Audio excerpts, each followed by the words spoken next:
surgiu a história do Chico Xavier. A Carmen Perácio, então, veio aqui para Leopoldo e começaram a iniciar os trabalhos que ela havia começado lá com a filha a irmã do Chico Xavier. Dali começou,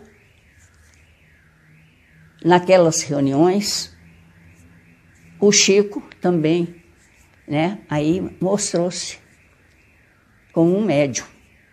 Era um menino de 17 anos de idade.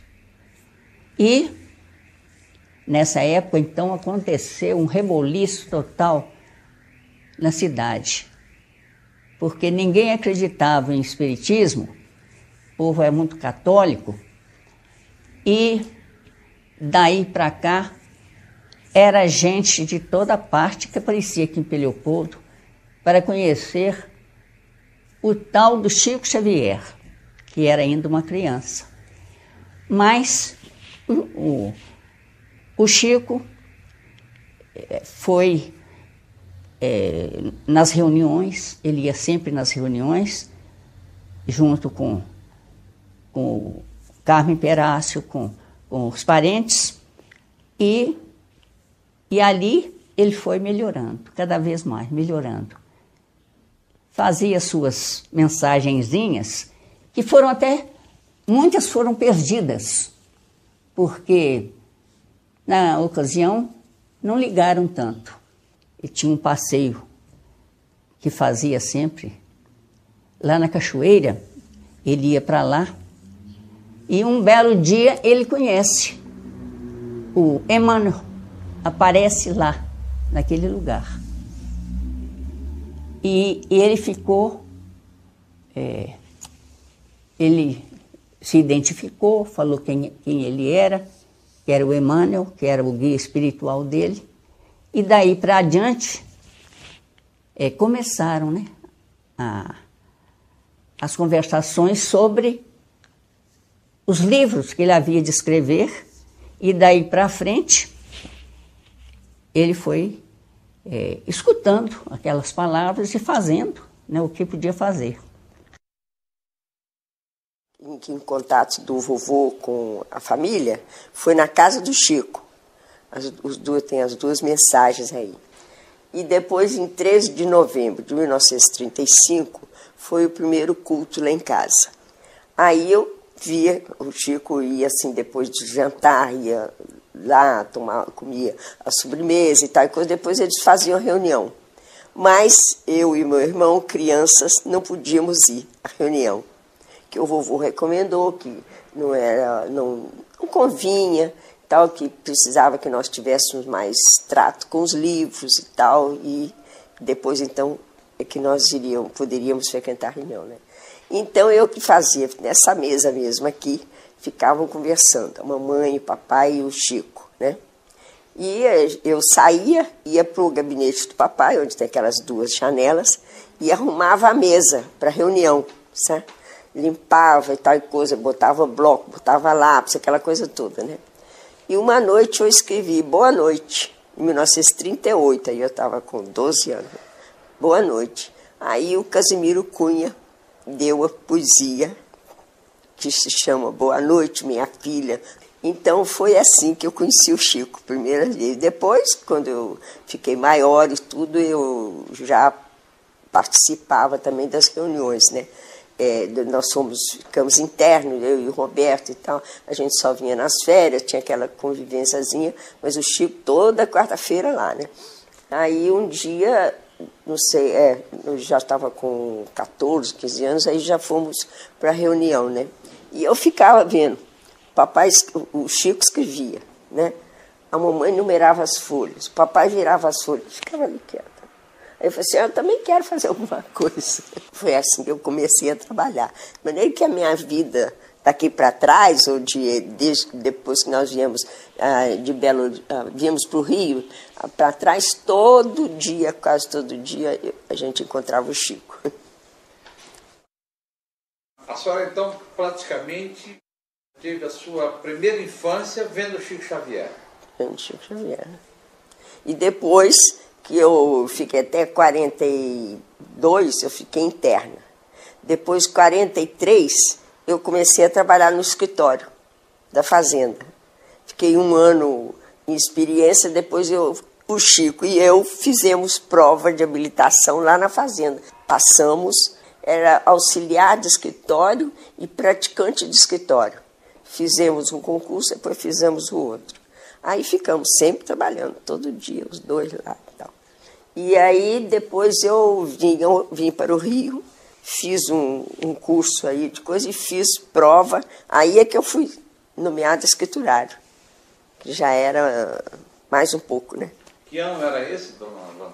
Era 43, 44, 45, por aí assim. Que eu comecei a trabalhar foi 43. O Chico trabalhava na Fazenda Modelo com a senhora. Como era a repercussão da época das pessoas que iriam procurar ele? Como o Chico lidava com isso? Ou seja, trabalhando e ao mesmo tempo recebendo as pessoas? O papai punha disciplina, né? Punha ordem. As pessoas iam lá procurar o Chico, ele pedia com muita educação e tudo que fossem à noite ao Centro Luiz Gonzaga, que era para não interferir do Chico, né? Entendeu?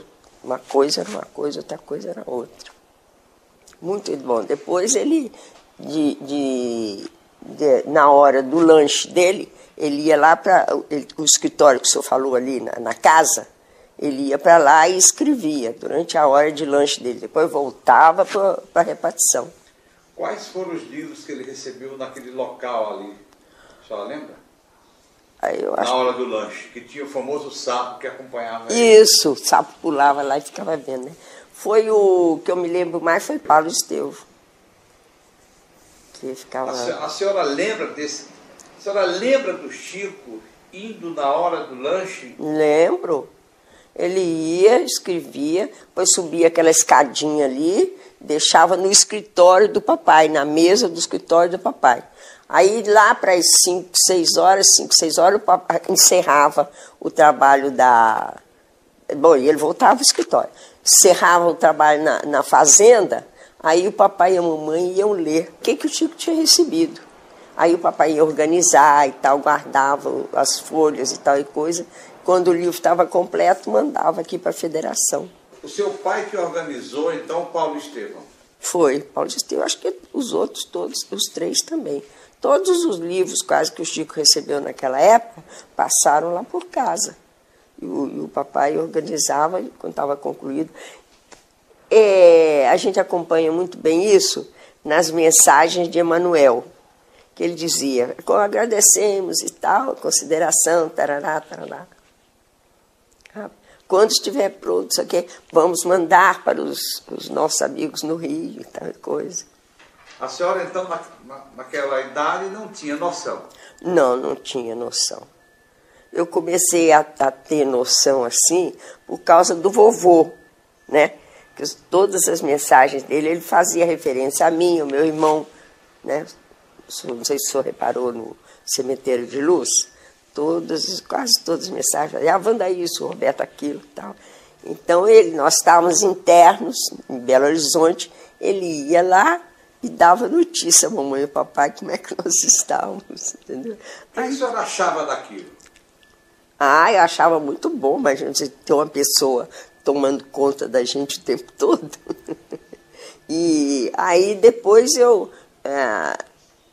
acredito que eu já tivesse de outras vidas a noção dessa ligação espiritual, acredito. De maneira que aquilo era muito familiar na família, né, na conversa do dia a dia, entendeu? Era muito familiar, de maneira que não me causou estranheza nenhuma, sabe? E à noite, no Luiz Gonzaga, a senhora chegou a participar de algum? Depois de certo tempo, depois que fizeram o Centro Novo, mamãe e eu, aí nós passamos a ir ao Centro Luiz Gonzaga, que eu já estava em casa, eu deixei de estudar em interna, acho que em 43 foi. Daí em diante, aí nós íamos às noites sextas-feiras, o papai ia segunda e sexta, Nós íamos sextas-feiras. Maneira que lá em casa, o papai, um dia sim, um dia não, ele tinha trabalho espiritual, segunda e sexta no centro e quarta-feira em casa. Ele era o presidente do Luiz Gonzaga? Era o presidente do Luiz Gonzaga. E a mãe da senhora também era médium? Não, não. Mas acompanhava todo o trabalho. Bom, o papai também não era médium. Ele veio ser, quer dizer, ele veio se usar a mediunidade dele, pelo menos que eu saiba, assim, escrita, só aqui, quando ele começou a escrever cartas de um amigo dele, inglês, Segue, que no livro 50 anos depois, é o Ciro. No livro Renúncia, é o Padre Carlos. Sabe? E na Inglaterra ele se chamava, o sobrenome dele era Segue. Aí tem umas mensagens dele, mas já aqui, só o papai. Já no Rio de Janeiro, nos já anos no Rio 50. De Janeiro, nos anos 50 em diante. De maneira que essa parte de espiritismo, para mim sempre foi muito natural. Como a senhora avalia todas aquelas obras que foram recebidas na Fazenda Modelo, algumas que a senhora testemunhou? A senhora tem consciência disso, da importância que está sendo deixada para a humanidade daquela obra que a senhora viu com seus olhos? Eu penso no cumprimento de um plano espiritual. Penso que tudo isso obedeceu a um plano espiritual. Que o papai veio com essa responsabilidade, nós também de estarmos na família com ele, com o Chico, né? Isso é que eu penso. E acho que, não sei, acho que foi cumprida a obrigação que eles tinham, que nós tínhamos com isso, né? Eu acredito. E esses anos todos, quer dizer, já se passaram 60 anos. Como foi para a senhora passar todo esse tempo sendo bombardeada, entre aspas, com noticiários sobre Chico, sobre aquele homem extraordinário que trabalhou com a senhora na Fazenda Modelo? Bom, eu tinha no Chico um irmão, de maneira que recebia as notícias boas com agrado. E aqueles que não queriam ser muito agradáveis, a gente ficava aborrecida, né? Para mim, ele fazia parte da família, né? Foi depois do Natal de 46 que eu passei a frequentar Pedro Leopoldo. Eu ia às reuniões de sexta-feira, voltava no sábado. Depois passei a voltar no domingo. Depois passei a voltar na segunda-feira. Depois virei arroz doce lá. Ia quinta-feira, por causa da reunião do Memei, voltava sexta de manhã, à tarde acabava o serviço e ia para lá. Então eu vi ainda as reuniões antigas na casa que era do José, onde se reunia o Luiz Gonzaga. Aparecem cenas aí nesse filme, que o Michelin filmou. E o Luiz Gonzaga, parece-me que foi em 50 ou 51, não me lembro a construção. Aí é que nós passamos a reunir, quer dizer, as reuniões do Luiz Gonzaga. Eu ia às sextas-feiras. No início, o convívio meu com o Chico foi muito difícil, porque era um mundo diferente para mim. O meu era o toma lá da cá. O que é que eu vou ganhar? Então fui aprendendo com ele, todo mundo procura um médium. Graças a Deus eu jamais, em tempo algum, procurei o médium. Eu encontrei um homem de uma dignidade ímpar, de uma humildade admirável, de um coração notável. Primeira vez que eu fui lá, levei uma cesta de coisas para ele. Aí ele me levou para conhecer a Cidália, a irmã, etc, etc, etc. Todo lugar. Olha que Arnaldo trouxe, olha que o Naldinho trouxe. Aquele já estava me humilhando, que eu estava com vergonha. Ele não tirou uma ovinha. Quando nós fomos visitar uma criatura que morava debaixo da ponte, vai que Arnaldo deu para você. Eu falei, esse homem é doido, eu dou as coisas para ele, ele dá para os outros. Isso para mim era uma ofensa. Aí com o tempo eu fui conhecendo o Chico, um Chico que pouca gente conhece, de uma humildade, de uma simplicidade, de uma renúncia. Às vezes eu falava umas coisas com ele, ele passava o mão no meu ombro. Meu filho, onde é que você está pondo uma maia uns aos outros? o perdão é restrito. Eu falei, esse povo todo é doido. Acabei virando espírita, meu amigo. O Chico, meu convívio com ele foi muito grande, de muitos anos. E era diário o nosso encontro, porque o Chico procurava os Correios, então eu fazia questão de atender diretamente o Chico. Eu era o chefe da agência, mas eu acolhia lá dentro, porque ele era muito assediado. Então, era aquela aglomeração no Correio, pessoas que vinham de fora querendo falar com ele. Chico nunca reclamou, mas eu via dificuldade, porque ele passava lá quando eu ia para a Fazenda Modelo trabalhar, depois do almoço. Ele estava voltando para a Fazenda Modelo e passava lá rapidamente. Então, meu encontro com ele era diário. E eu testemunhei de Chico muito desprendimento com as coisas. O Chico preocupava muito com o semelhante. E isso fazia com que a gente ficasse cada vez mais ligado a ele, aquele coração muito bom. E tive a oportunidade de testemunhar lá no Correio, por exemplo, alguém pedindo alguma coisa, e Chico às vezes ia lá receber correspondência. Quando era dinheiro que alguém mandava, o primeiro mendigo levava. Eu achava isso muito bonito. A cidade sempre teve muito respeito ao Chico.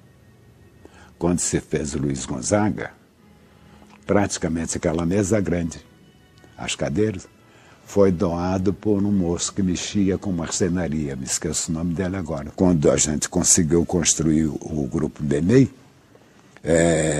eu queria botar o nome de Casa dos Espíritos. Chico sacudiu a cabeça. Falei, por quê? Porque o padre, quando sai, aqui é a praça, aqui tem a igreja São Sebastião, anda aqui na rua do Luiz Gonzaga, na terceira rua, entra, acho que chama Benedito Valadares, era o Benei. As procissões em Pedro Leopoldo sempre corria a primeira cidade toda, no centro. Esse padre que estava lá no momento, ele fazia a questão de passar, parar na porta do Luiz Gonzaga, falar o que lhe aprovava, né? Depois caminhar até o Memei para falar o que queria. Então Chico, não, meu filho. Mas então vamos botar a casa de Kardec. Não. Vai ser Memei. Ele que falou. O povo aceitou, eu calei minha boca. Então havia muito respeito. O povo todo gostava de Chico. Naquele tempo ainda funcionava a fábrica de tecidos. Então, muitas vezes a gente voltava após a reunião, 2 horas, 3 horas da madrugada, onde Chico trabalhou também quando menino. Daí ele ter ficado tuberculoso, com 16, 17 anos, e parou de trabalhar. As moças via Chico, corria para conversar com ele. Todo mundo lá tinha muito respeito pelo Chico. Ele lá ia para a fazenda, esse dia sozinho e a pé, com muita dor, sabe? Com muita dor. Ele passou uma senhora, cumprimentou. Oi, Chico, tudo bem? Você tá ótimo, né, Chico? Estou, minha filha, graças a Deus, estou ótimo. E passando mal, não está aguentando nem respirar. Foi para o serviço e falou assim, oh meu Deus, eu falei mentira com aquela dona. Aí Emmanuel falou com ele assim, não, você não falou mentira. O que você sentiu é que você estava bem, por isso você falou com ela, porque a dor não te incomoda. Aparece um senhor de São Paulo, que ele era alucinado para conhecer o Chico Xavier. Ele mesmo nos contou esse caso. Ele veio, e Pedro Leopoldo, naquela época, o chão era tudo térreo, não tinha calçamento, não tinha nada. Quando chovia, era barro, lama, demais da conta. Mas mesmo assim, ele disse que na noite que havia uma reunião no Meimei,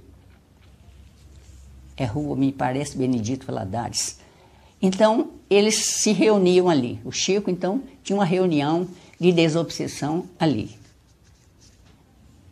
E esse senhor, mais a sua esposa, chegaram justamente no dia da reunião, porque queriam ter a oportunidade de ver o Chico, né?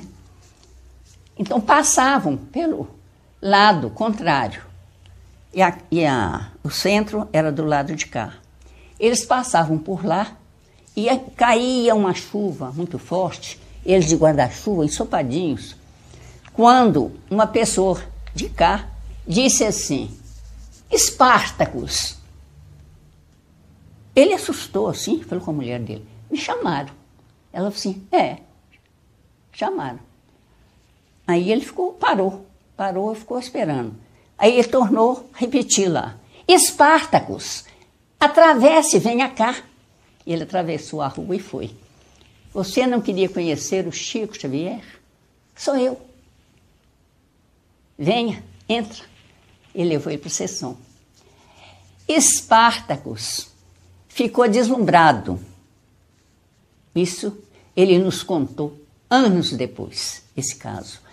E ele ficou deslumbrado com o Chico porque ele não pensava como o Chico Xavier descobriu quem eu sou, o meu nome, me chamou, que coisa estranha. E daí ficou pensando, e não deixou de vir a Pedro Leopoldo. Vinha constantemente, enquanto o Chico estava em Pedro Leopoldo, Espartacus estava por aqui. E fomos no trem para Belo Horizonte, de lá para Pedro Leopoldo, um frio muito grande, sem conhecimento, eu tinha o quê, 21 anos, ele também devia ter 22, 23, meu irmão, e o nome dele era Davi, e nós fomos. Aí fomos buscar a casa do Chico, o hotel não tinha lugar, não tinha como nos hospedar. Então, vamos pelo menos conhecer a casa dele. E passamos por uma barbearia, Chico ia saindo e disse assim: Clóvis, olha quem está aqui, Hilda e Davi. Ele nunca tinha me visto, eu nunca tinha escrito para ele. Nada, eu não sei, meu irmão muito menos, né? Eu tinha me convertido ao espiritismo há um ano atrás, né? E eu não sabia que Clóvis estava lá. Aí Clóvis saiu: vocês aqui. Eu disse: nós íamos lá na sua casa, conhecer a casa, porque não tem lugar no hotel. Ele voltou ao hotel e disse: você tem que hospedar o salmista. Esse aqui é o salmista, brincando com meu irmão. E ela então arranjou um quarto muito frio e para nós, e ele foi lá levar cobertor para mim e para meu irmão. Aí nós ficamos lá 3 dias, foi a primeira vez. Foi uma coisa muito bonita, porque a gente foi para a casa da Lucila, né? Então lá a família toda. Depois com Pachequinho. Que era casado com o Pachequinho. O Pachequinho me deu um quadro, uma miniatura, ele pintava miniaturas. E depois fomos à casa do André. Lá houve uma reunião de mediúnica. Chico recebeu uma mensagem de um bispo chamado Villanueva e falou assim: Clóvis, olha, ele foi um grande pregador espanhol, você foi discípulo dele. Então Chico descreveu como ele estava, e Clóvis, no outro dia nós fomos à casa do Rubens Romanelli, e na enciclopédia lá ele achou Tomás Villanova. Chico, sabendo quem era. Chico, assim, provas incríveis, né? Provas incríveis.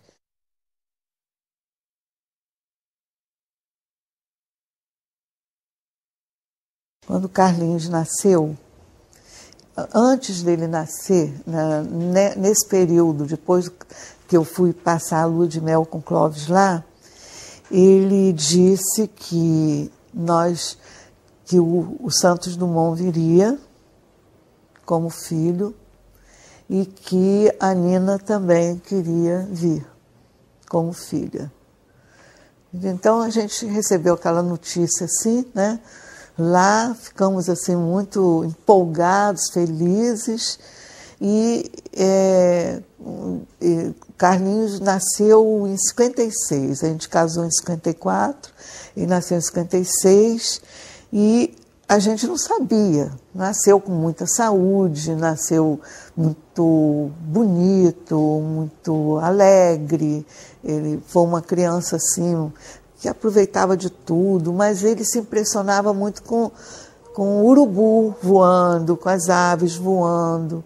E Chico disse, ele é o Santos Dumont Liu, né, que você e Nina alimentaram.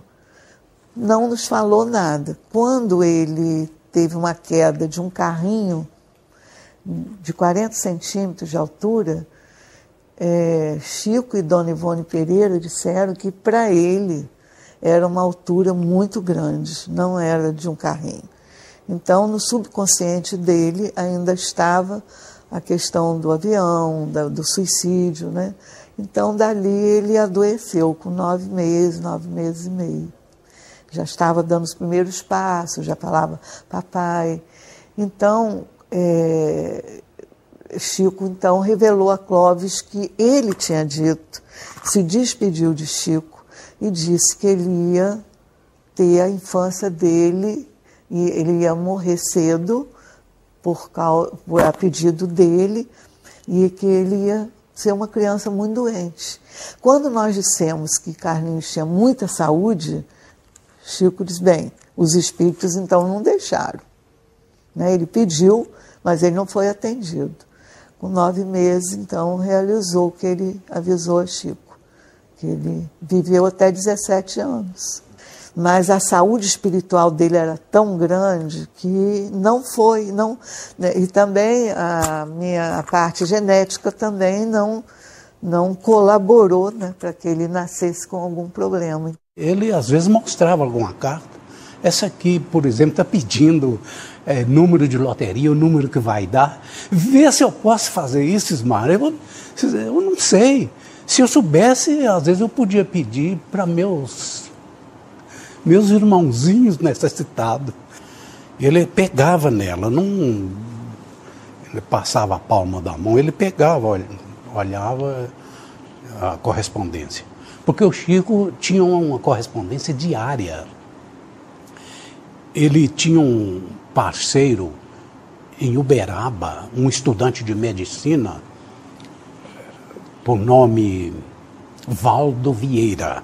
Eu não conheço pessoalmente o Valdo Vieira, não pude ter essa alegria de conhecer. Acho que ele ainda é vivo, deve ser médico. E o Chico trocava correspondência com ele. O Chico fazia o trabalho mediúnico e ele também, o Valdo lá em Uberaba.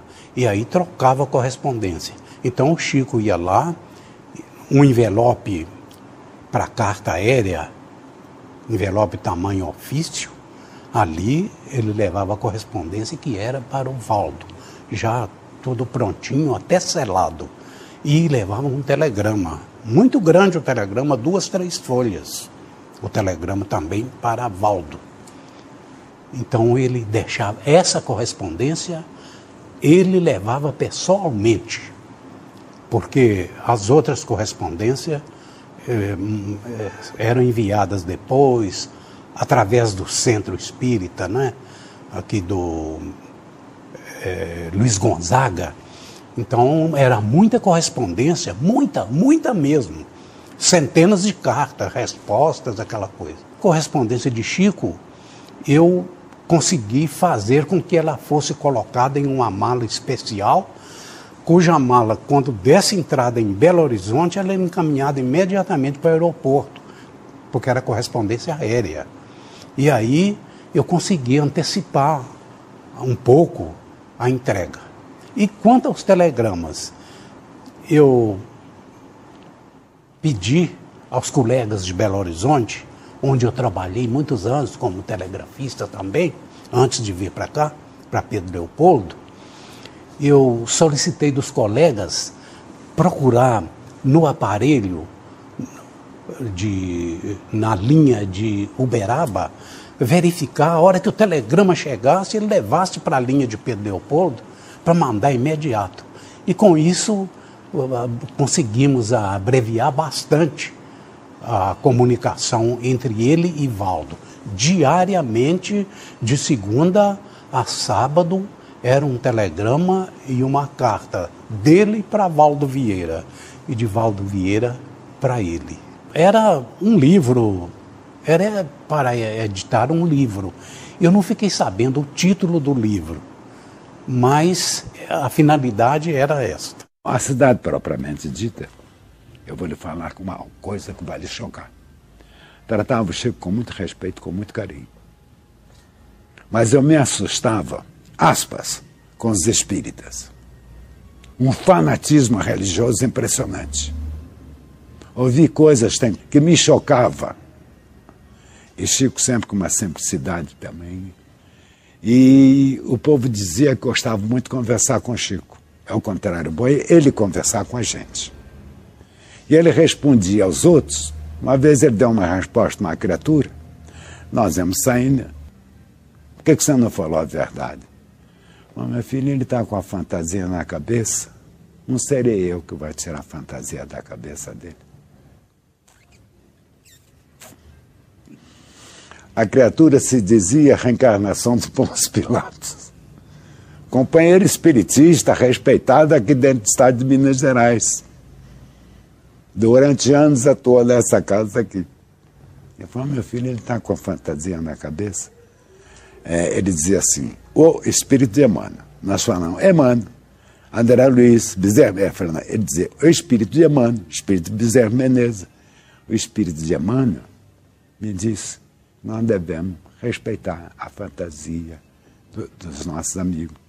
Chama-se Lei de Liberdade, 11º capítulo da 3ª parte das Leis Morais do Livro dos Espíritos. Isso eu cansei de ouvir. Então eu vi as coisas mais tolas possíveis. Gente ajoelhar no chão para abraçar Chico, para beijar Chico. E ele dava aquela clássica resposta de Pedro para o centurião. Levanta que eu também sou homem. Isso eu cansei de ouvir na minha vida. Levanta, meu filho, que eu também sou homem. Então eu vou me ajoelhar perto de você.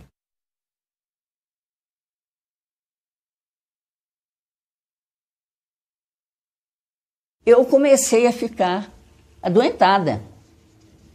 Comecei a ficar adoentada e uma coisa me puxava a minha cabeça para trás, como se eu fosse cair de costa. E aquilo aumentou cada vez mais e aumentando, e aqueles arrancos, aquela coisa toda. Falei assim, será que eu vou ao médico? E tinha um médico aqui na frente, isso não é nada não, vale nada não, ele falava assim comigo, e pronto. Eu fui, falei com o meu marido, falei com ele assim, eu vou, é no Chico Xavier. Ele falou assim, você tem coragem? Eu falei, coragem por quê? Ele é um homem de bem, muito bom. Eu vou no Chico Xavier. Aí, o Chico morando aqui na minha porta, e eu esqueci do Chico, não fui procurar o Chico. Procurei, em primeiro lugar, um padre para resolver minha situação. O padre foi e falou assim, eu também tenho uma irmã que está passando por problemas e está doente também. E pronto, não me deu um conselho que eu queria. O conselho que eu desejava era do Chico Xavier, porque eu cheguei perto dele ali no portãozinho e ele, que foi, minha filha? Eu fui e falei com ele, estou com um negócio esquisito, Chico, caindo para trás, caindo para trás, caindo para trás, e eu quero um passe seu. Você me daria um passe? Ele falou assim, perfeitamente, minha filha. Ele estava vindo da Fazenda Modelo. Aí eu disse, o dia eu aviso. Eu estou esperando aqui Valdo Vieira, que ele vem, ficou de vir aqui essa semana. Ele vinha muito aqui naquela época. Aí, quando ele chegar, então nós vamos lhe dar o passe. Aí na outra semana, uma segunda-feira, ou terça-feira, me parece, a moça veio aqui bateu na porta, a secretária deles lá, e falou comigo, o Chico está lhe esperando. Aí eu fui e falei assim, ó, Benício, eu estou indo, vou lá no Chico, o Chico está me chamando. Ele regalou os olhos, muito espantado, porque eu não estava acreditando. Aí eu fui. Quando chegou lá, a casa tão limpinha, tão arrumadinha, aí eu sentei na sala, aquelas cadeiras,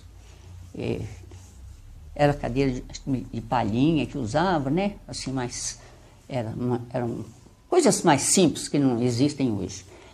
Mas, aí eu falei assim, nós vamos para ali para o quarto.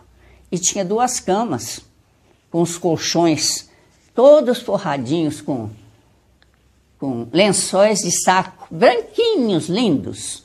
Ele foi e falou comigo assim, assenta aí. Eu assentei. Coloque sua mão assim. Eu coloquei. Aí ele veio na minha frente, e Valdo ali. Começou a conversar comigo e me disse, faça um Pai Nosso, minha filha. Eu assim, tá bem. E fiz o Pai Nosso, e ele então virou de lado e começou a conversar com uma pessoa. Eu olhei assim, não vi nada, não via ninguém. Ele então disse para a moça, minha filha, deixa essa senhora em paz. Ela tem 3 filhos para criar. E tem um esposo também junto dela. E você está fazendo tudo para acabar com a vida dela. Você não pode fazer isto. E começou a conversar com ela, dizendo que se ela continuasse a fazer o que estava fazendo, ela estava se comprometendo cada vez mais o seu próprio espírito, que ela não fizesse aquilo. Aí disse, você tem ciúmes dela porque você não casou. Ela casou e você não casou, e então ela tem ciúmes de você. E aí a moça ficou escutando, e ele falava, e você está me compreendendo? É para você seguir com os nossos irmãos que vêm aí te buscar. Você não vai atrapalhar mais a vida dela. Já chega. Tá bem? Aí chamou o Valdo, falou assim, Valdo, tome essa criatura aqui. E segurou, entregou ele como se estivesse entregando assim, nas mãos. Ele saiu com ela, ficou conversando com ela lá no cantinho, conversando, e daí os mentores foram chegando, os guias espirituais que estavam por ali, e enfermeiros para levá-la para um hospital do espaço. Nisto, o Chico foi me dar um passe. Terminou lá e veio mais o Valdo, e ele colocou a mão em cima da minha cabeça, numa altura assim, muito alta. E falou assim, pode rezar, minha filha, está tudo bem. Eu fiquei rezando, Ave Maria, Pai Nosso, que todo mundo reza, né? E ele me dando o passe. Na hora que ele me dava o passe, descia como se fosse um chuveiro em cima de mim, me molhando todinha. Eu assustei assim, ainda olhei para cima para ver se ele tinha alguma coisa nas suas mãos me julgando. Mas não tinha nada, não tinha coisa nenhuma. Ele me julgava aquilo e eu espantadíssima, né? E é só... Aí continuei a rezar, porque achei uma coisa maravilhosa, uma coisa diferente, que eu nunca havia visto na minha vida. E o meu cabelo foi juntando, assim, molhando, descendo a água pelo pescoço, pela minha blusa, e me impregnou de éter. Eu fiquei molhadinha de éter. Vocês nem calculem Quantos dias eu fiquei com aquele éter? Mais de uma semana. Aquele éter permaneceu em mim. Porque eu sentia, eu respirava aquele éter mais de uma semana. Aí, terminando, ele disse assim: quando você chegar em casa, coloque um copo com água, tira lá na talha, põe um copo com água, que eu vou fluidificar. Não é aqui em casa, não, na sua casa. Era dali até aqui, né? Aí, eu perguntei: tome essa água, eu posso tomar um pouco e posso colocar o resto dentro da talha para que todos da minha casa também participem? Ele falou assim: pode. Aí eu vim para casa, todos queriam saber o que tinha acontecido, mas eu falei assim: agora não, estou ocupada. Fui lá, botei a água perto da talha, enchi o copo e fiquei esperando. Uns tantos minutos que ele disse, fiquei esperando. Aí, quando eu vi que o tempo tinha passado, eu tirei a metade da água, joguei dentro do filtro e tomei o resto. Olha, minha gente, foi uma coisa maravilhosa, porque não caí mais, não deu mais um puxão na minha cabeça para trás e eu fiquei boa.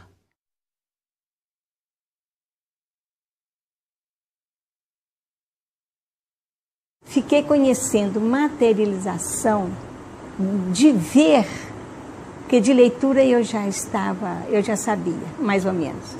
Mas ver acontecer aquilo fica mais claro, né? E ele saía muito bem, porque curava as pessoas lá dentro. Como ele curou meu marido, foi Sheila que curou o meu marido, curou o Dr. Romo, melhorou bem o Chico. Todos que apresentaram, os 3 que apresentaram a dor que estava na hora, pelo menos o meu marido, o Lico, ele melhorou muito daquela dor, sabe? Mas o Peixotinho não morava aqui, né? Foi embora. Quando ele voltava, eles aproveitavam a oportunidade para fazer mais as reuniões de materialização. E era uma coisa muito linda. Nós ficávamos em plena escuridão. Sheila apareceu saindo, porque o Peixotinho ficou deitado lá no quarto, e ela vinha em pessoa. Para mim, tinha pele, carne, tudo igual a gente. E veio com uma ânfora, não chama ânfora, um objeto que carregava perfume, em tempos passados, muitos anos atrás, né? Ela veio como daquela e jogou no rosto do Lico. E respingou no paletó. Eu que lavava e passava a roupa dele, lógico. Quando eu fui passar a roupa dele, o perfume voltou todo daquela hora que ela jogou assim nele. Eu conversei com ela mentalmente, para não chamar a atenção das pessoas, que estava todo mundo louco por uma palavra dela, né? E eu pedi ela mentalmente que me contasse por que eu estava com aquela flor na mão. Eu não vi de onde que veio essa flor.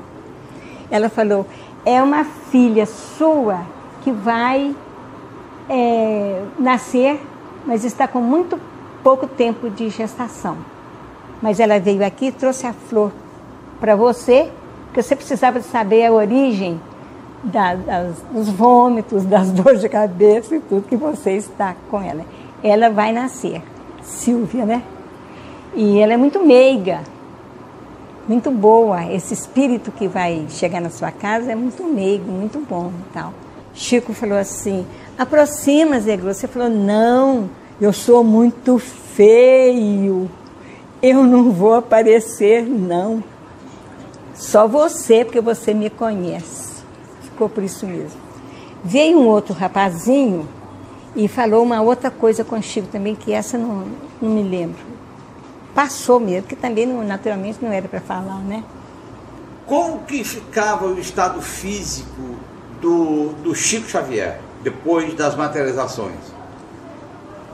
Ele ficava abalado e puxando a respiração assim, com mais frequência do que o comum. Eu sei que eu assentei assim, ele ali, eu assentei, ele me mandou assentar aqui, né?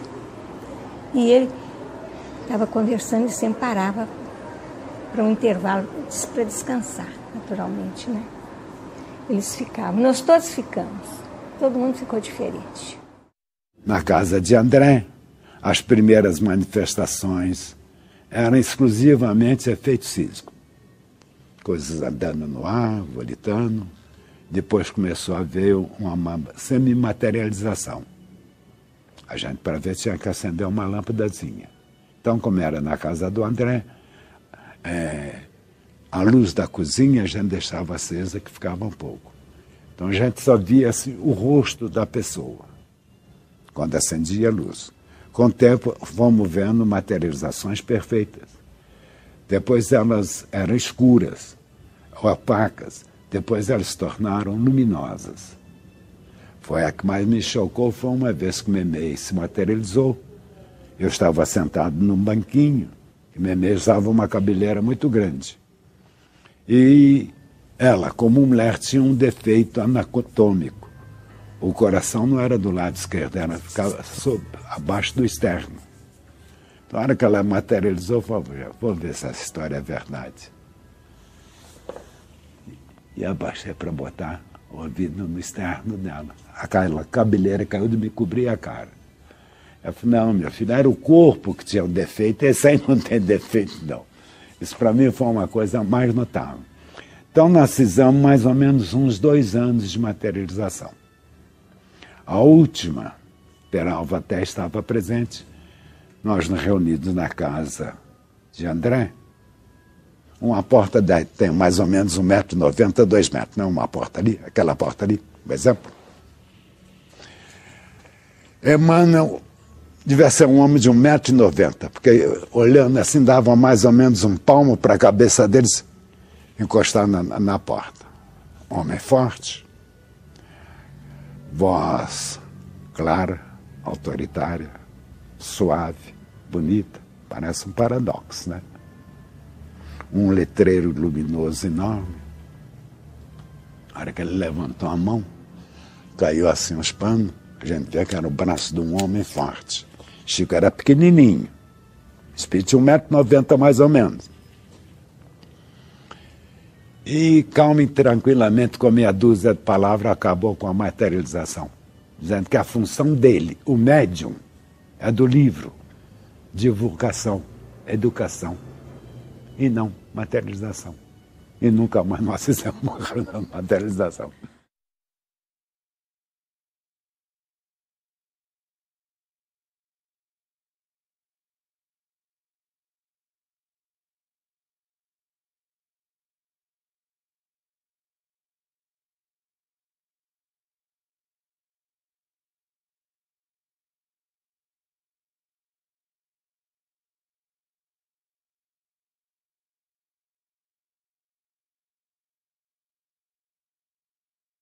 Eu vou te dizer uma coisa, quando eu vinha para Pedro Leopoldo, que eu comuniquei com a minha família, então a minha mãe falou comigo, falou, Ismar, lá em Pedro Leopoldo tem o Chico Xavier. Dizem que o Chico Xavier até é espírita. Quando se falava em espiritismo lá na minha região, o povo assustava. Porque o espiritismo era assim como se fosse uma coisa horrível para praticar o mal, sabe?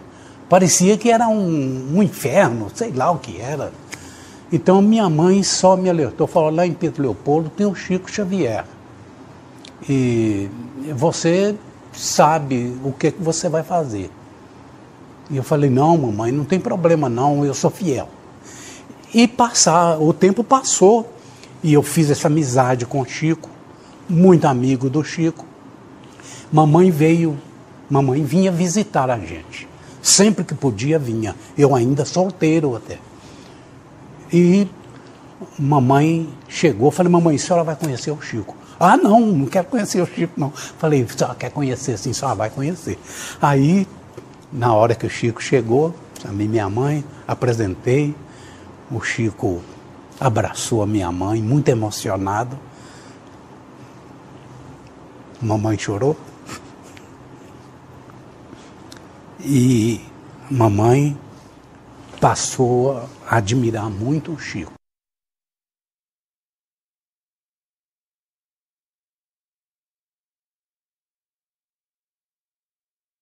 Por que, Chico? Por quê? Porque ele jamais me disse por quê. E a minha pergunta também não tinha cabimento, né? As razões ele... E então, parece que o povo não acreditava bem na saída do Chico, sabe? O Chico era muito visitado, muito procurado. Parece que o povo não acreditava que ele fosse sair de Pedro Leopoldo. Mas saiu o Chico. Pedro Leopoldo chorou. A todo instante a gente encontrava com alguém que falava, então o Chico foi embora, o Chico saiu. Por que a gente não fez um movimento perguntando o que precisava, o que queria, o que faltava para o Chico ficar aqui? Então a gente ia apelar à população, o comércio, a indústria, os poderes públicos, mas para segurar o Chico aqui. Chico não podia ir embora. Mas já era tarde. O Chico já estava longe.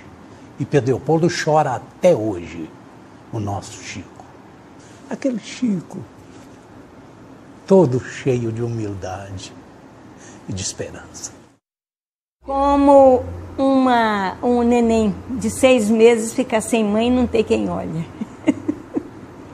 É o que eu sentia quando ele foi embora. Eu falei com ele assim, ô Chico, por que você vai embora daqui? Você é filho, muitas vezes, de Pedro Leopoldo. É nosso amigo, tem nos orientado tanto em tanta coisa que a gente não sabia. Ele falou, minha filha, só na espiritualidade que vocês vão ficar sabendo por que eu vou para Uberaba. Achei aquilo muito importante. Eu conheci um homem pela dignidade, a integralidade, a moralidade e um verdadeiro cristão. Eu conheci um homem, Francisco Cândido Xavier.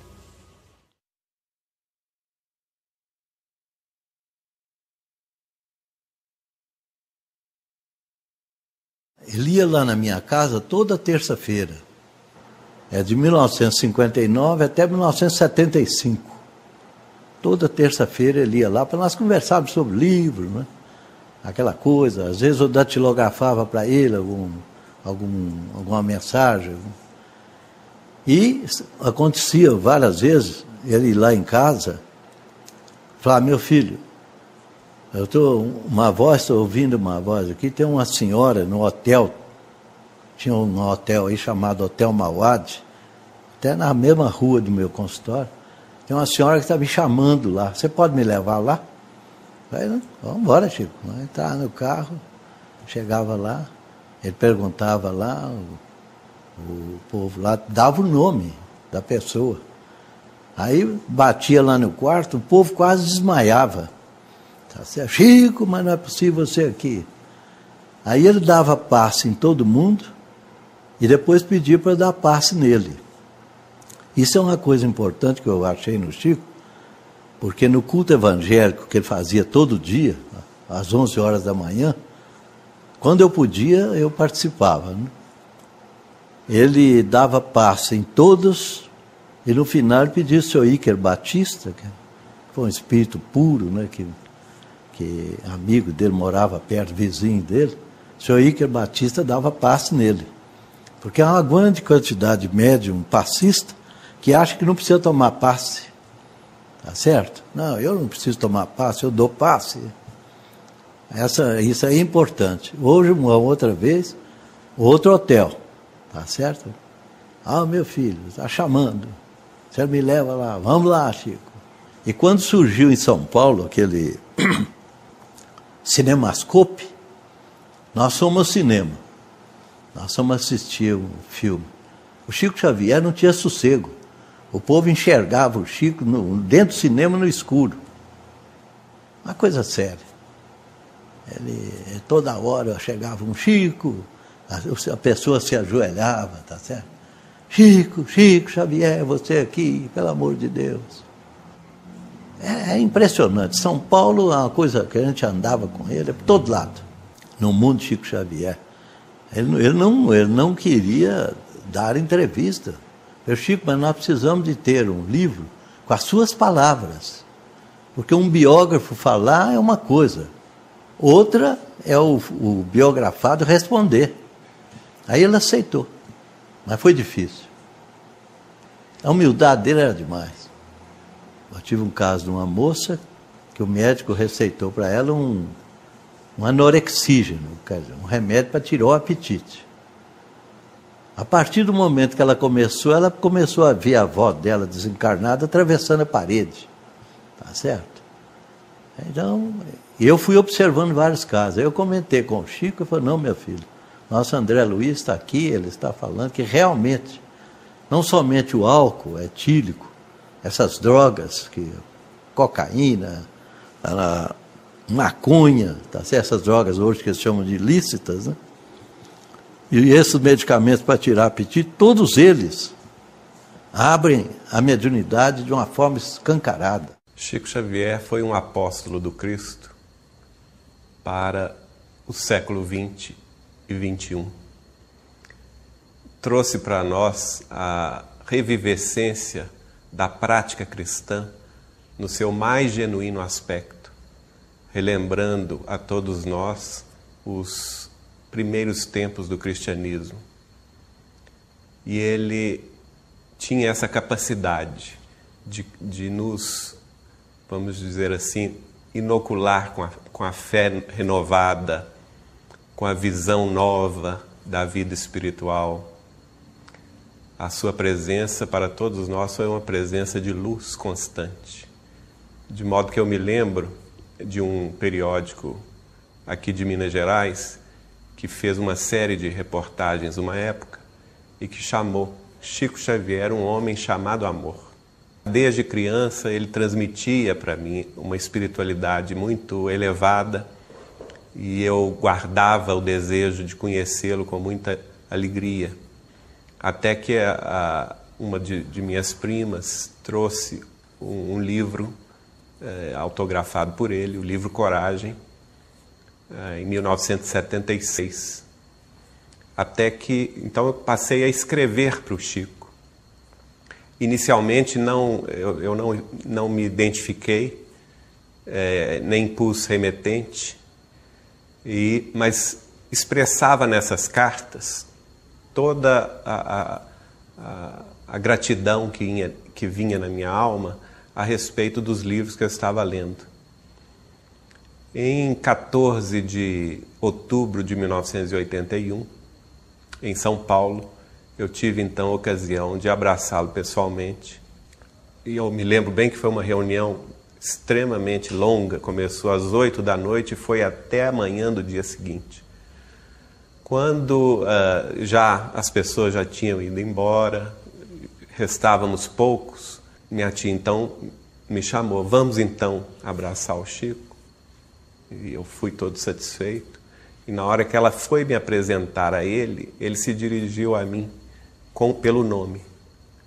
Virou, para minha surpresa, né? Ele virou-se para mim e falou assim, Geraldinho, que é como todos da minha família me chamam, né? Você tem me escrito cartas tão belas, tão bonitas, mas um fato curioso me chamou a atenção. Por que você não as assina? Porque eu as assinava simplesmente como um amigo. E ele continuou, por que você não coloca o remetente? Eu fiquei sem fala na ocasião, a emoção foi muito grande. E ele dava, nesse dia ele estava dando uma rosa para cada um. daqueles que vieram pedir um autógrafo do seu livro, que estava sendo lançado nesse dia. E ele pedia, tinha umas senhoras ajudando, dando as rosas para ele. Ele então pede licença a essas senhoras e fala com elas: olha, para o neto de Carmen, que é minha avó Carmen Machado, aqui de Pedro Leopoldo, eu não posso dar uma rosa só. E pegou o buquê inteiro e me deu. Eu só podia chorar de emoção. E ao despedir-me dele, abraçá-lo, beijá-lo, ele então me convidou: vá a Uberaba conversar comigo. Quando o Chico foi para Uberaba, Uberaba não é o que é hoje, era mato onde o Chico morava. E as casas, se é que a gente pode dizer que fossem casas, eram verdadeiras taperinhas. Tinha algumas que a gente precisava se abaixar para poder entrar.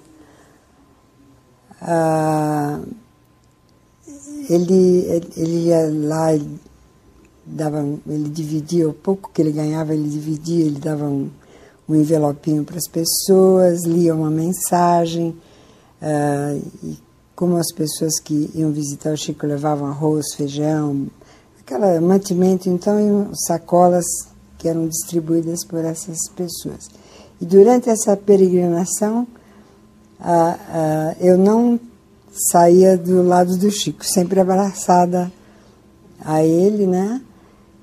E ele ficava com o lenço na mão. Quando terminava, ele me devolvia, o lenço estava encharcado de um perfume que eu guardava numa caixinha e que esse perfume durava de 3 a 4 anos, talvez até mais. A gente abria a caixinha e tinha um perfume.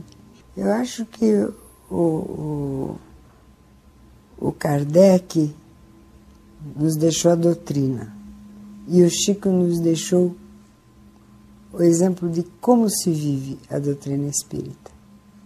Para mim é assim, porque o dia que todos nós conseguirmos fazer pelo menos 50% do que o Chico fez, nós estaremos vivenciando o que é ser espírita. Porque, por enquanto, a maioria, não quero julgar ninguém, mas a maioria das pessoas só estudam espiritismo e são alunos. Acho que viver o que a doutrina espírita, ou como a doutrina espírita nos ensina, é muito difícil. Em Uberaba, o que pude notar é exatamente o apoio espiritual que vinha através de sua mediunidade para aquelas mães e pais desesperados. E aquilo me comovia muito. Fui testemunha de cenas extremamente comoventes. Muitas das vezes chorei junto com aqueles familiares que estavam ali recebendo notícias pela primeira vez dos seus entes queridos que haviam partido para a espiritualidade. E a riqueza de detalhes, a riqueza de informações muito pessoais em torno daquele familiar, os parentes que ele encontrou no plano espiritual, dando notícia dessa passagem para os familiares que ficaram, para os pais, irmãos, maridos e esposas, era de todo muito comovente. Isso nos impressionou bastante.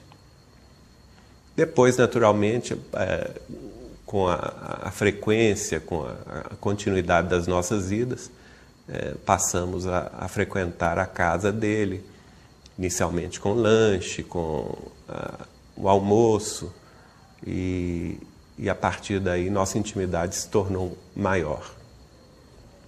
Sempre lutou muito com as dificuldades orgânicas, mas o mais curioso, que muitas vezes nos surpreendia, era a sua boa disposição, a sua alegria contagiante, não é? A sua determinação em continuar trabalhando. E isso nos impressionava. Várias vezes encontrei o Chico acamado, de cama, não é? E julgava que naquele final de semana não teríamos reunião, justamente por causa da sua situação de saúde. E, no entanto, uma hora e meia antes da reunião, ele se levantava e parecia outra pessoa, extremamente bem disposto e decidido a servir mais uma vez em nome de Jesus. Chico tinha uma mediunidade realmente espantosa. Ele várias vezes chegou a me dizer, principalmente nos anos 80 e início dos anos 90, que ele já não identificava quem era encarnado e quem era desencarnado.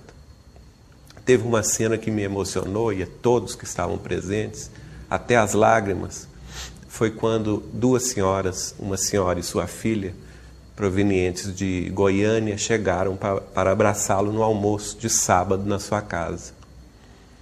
E ele, primeiramente, abraçou a mais nova, com muita alegria. Elas estavam chorando, não é?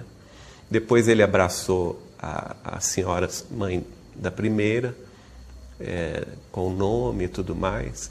E, em terceiro lugar, ele fez menção de abraçar uma outra. E fez o gesto de abraçar esta outra, que nenhum de nós via, não é?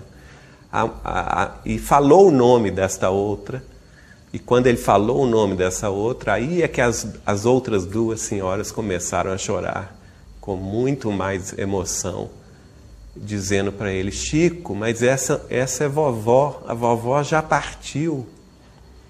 E a outra fala assim: é mamãe, Chico, é mamãe.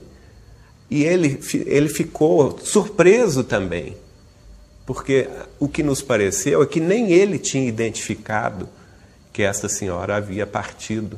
Tal a naturalidade da mediunidade dele, da visão espiritual dele, que confundiu dela estar entre nós, encarnada entre nós. E ficou surpreso e falou com elas: mas ela já partiu, mas ela está tão bem aqui conosco. E aí foi uma emoção geral, não houve quem não chorasse nesta cena. Ele dizia que conversava muitas vezes com Herculano Pires sobre a questão da mediunidade.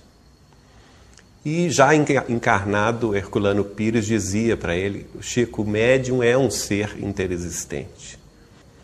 Em determinado, passaram-se os anos, Herculano Pires desencarnou, e Chico estava psicografando no Grupo Espírita da Prece, em Uberaba, quando desligado, já em trabalho mediúnico, recebendo uma mensagem de um filho para uma mãe, aqui na Terra, lá no Grupo Espírita da Prece, ele, desligado do próprio corpo, em desdobramento espiritual, viu a chegada de Herculano Pires. E Herculano Pires, então, o convida: Chico, nós precisamos de você na espiritualidade, para um serviço de apoio também a uma mãe que está saudosa do filho. Você vem comigo? Ele, então, se predispôs, com a autorização de Emmanuel, e seguiu com Herculano Pires para uma outra reunião, desta feita no plano espiritual, não é?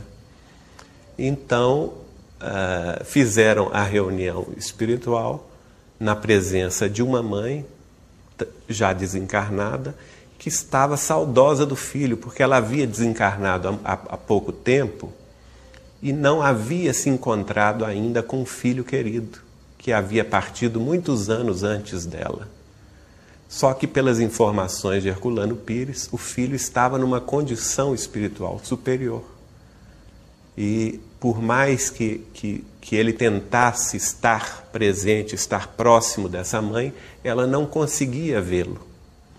Então, através de Chico Xavier, em perispírito, não é? No plano espiritual, este filho se comunicou com a mãe, também no plano espiritual, através da mediunidade de Chico Xavier. Terminada a sessão, com a consolação dessa mãe no plano espiritual, o Herculano Pires vira para ele e fala: Chico, você compreendeu agora porque eu dizia que o médium é um ser interexistente? E o Chico então deu aquela boa gargalhada, compreendendo o assunto. Francisco Cândido Xavier gostava de dizer que a figura que ele mais, dentre tantas que ele respeitava, a figura que ele mais respeitava no mundo mediúnico brasileiro era Dona Ivone do Amaral Pereira. No entanto, eu não vejo qualquer desnível entre um e outro. Eles são grandes médiuns, com várias faculdades, também Zilda Gama e tantos outros que vieram se sucedendo, como Divaldo Franco.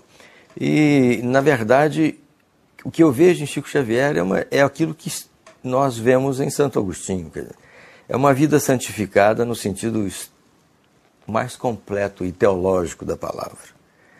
E então ele não foi apenas um grande médium, que já seria uma grande coisa, mas ele foi um grande exemplo para a pátria brasileira.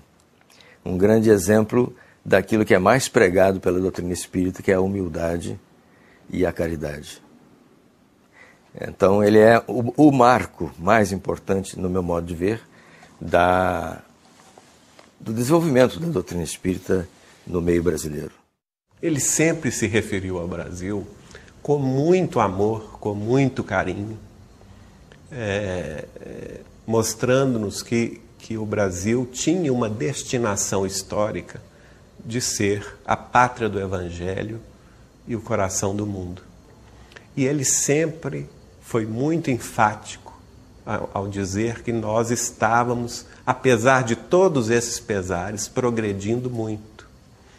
E que a nossa especial destinação era uma responsabilidade histórica com a espiritualização do planeta terreno. Que o Brasil tinha essa missão no futuro. Certa vez eu perguntei a ele sobre essa questão, por que do Brasil sofrer tanto com esses problemas sociais, políticos e econômicos ao longo dessas várias décadas, últimas décadas, sendo que ele era no dizer dos espíritos superiores, a pátria do Evangelho e o coração do mundo. E ele me respondeu assim: Geraldinho, se o próprio fundador do Evangelho, que é nosso Senhor Jesus Cristo, morreu pregado numa cruz, depois de sofrer todo tipo de vilipêndio, todo tipo de humilhação, morreu pregado no meio de 2 ladrões, não é? Com todo o escárnio, com todo o desprezo do mundo imediato. Por que é que nós, na qualidade de coração do mundo e pátria do Evangelho, haveríamos de ter privilégios? Só aí que eu compreendi essa grande questão, não é? E pude internalizar em mim essa responsabilidade que nos cabe a todos, como espíritas cristãos, como seguidores de nosso Senhor Jesus Cristo, de transmitir àqueles que nos rodeiam um pouco de paz, de concórdia, de amor, que isso que o Chico nos exemplificou com mais retidão, com mais eficiência. Nunca eu ouvi Chico fazer nenhum comentário negativo a respeito de quem quer que fosse.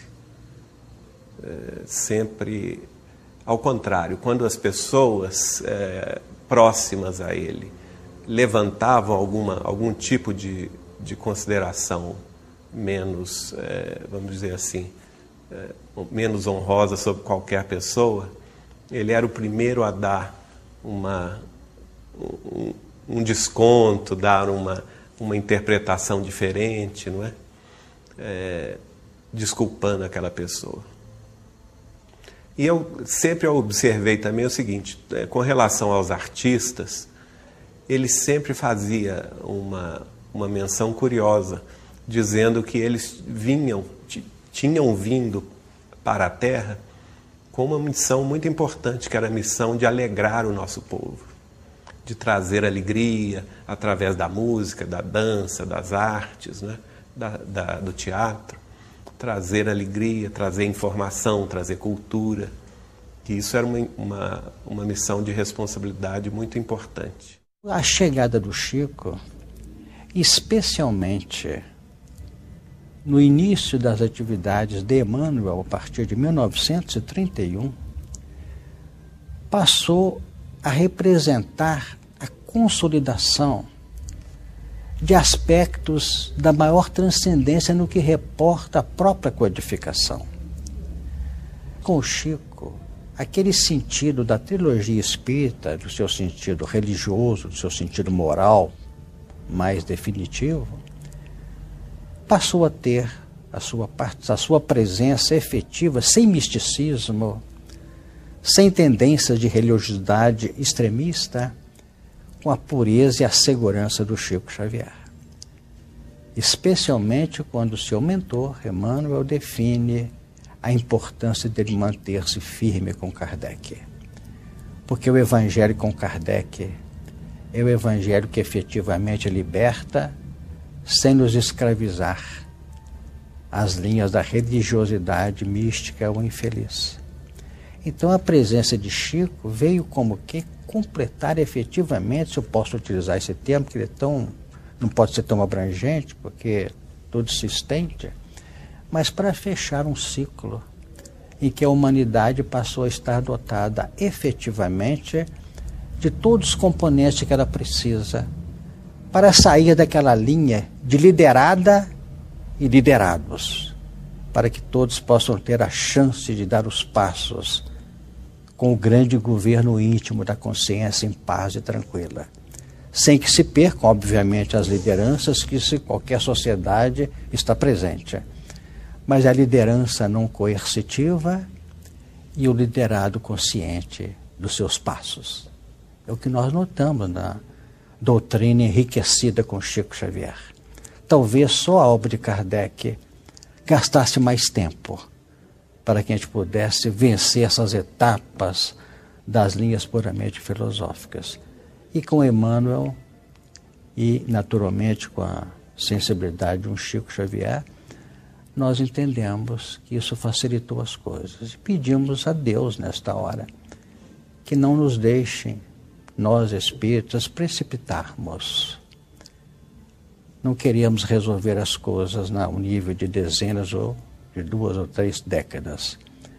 Isso que os movimentos são rápidos no mundo que nós vivemos, mas os pisos reeducacionais são mais demorados, porque representam prática, vamos dizer, costume, uma cultura que tem que se modificando, mas com conhecimento, clareando o nosso entendimento, as coisas ficam mais fáceis. Era grande admiração, mas o doutor Hernani, por exemplo, evitava de estar perturbando ele, né? Toda hora indo lá. Mas eu tive a felicidade de ir com ele a Uberaba. Na época em que fizemos uma pesquisa, então eu tive a oportunidade de chegar lá naquela casinha do Chico. E ele apareceu assim na varanda, né? Onde todos estávamos. Estávamos eu, doutor Hernani, a Maria Júlia, o Ney, o doutor Ferreira Filho, e o Chico saiu assim para nos cumprimentar e tudo mais. Foi um encontro super agradável. E mais tarde, ele, querendo conhecer a pesquisa do doutor Hernani, ele marcou um dia, né, em 1978. Ele veio, fez uma visita ao Instituto. Como ele queria conhecer os trabalhos de pesquisa de Kirlian, que na época estava bem em voga, né? E o Chico, então, esteve lá a noite toda, até de madrugada, o doutor Hernani mostrando todos os slides de pesquisa. E depois também fizemos a pesquisa do próprio Chico. Eu posso resumir o que o doutor Hernani pensava do Chico? Por sinal, está registrado num livro chamado Matéria Psi, publicado pela editora Clarim, de Matão, que Chico Xavier, um dia, seria conhecido no mundo inteiro como o Buda branco do Ocidente. Eu fico até emocionada. O valor deste homem. Então eu lembro dele falar uma vez, para todo mundo, foi só para mim não. que quando ele desencarnasse, o Emmanuel iria reencarnar. Isso é que ele falou. Tá certo? Nosso Emmanuel, gente, ele vai voltar. Está só esperando eu partir.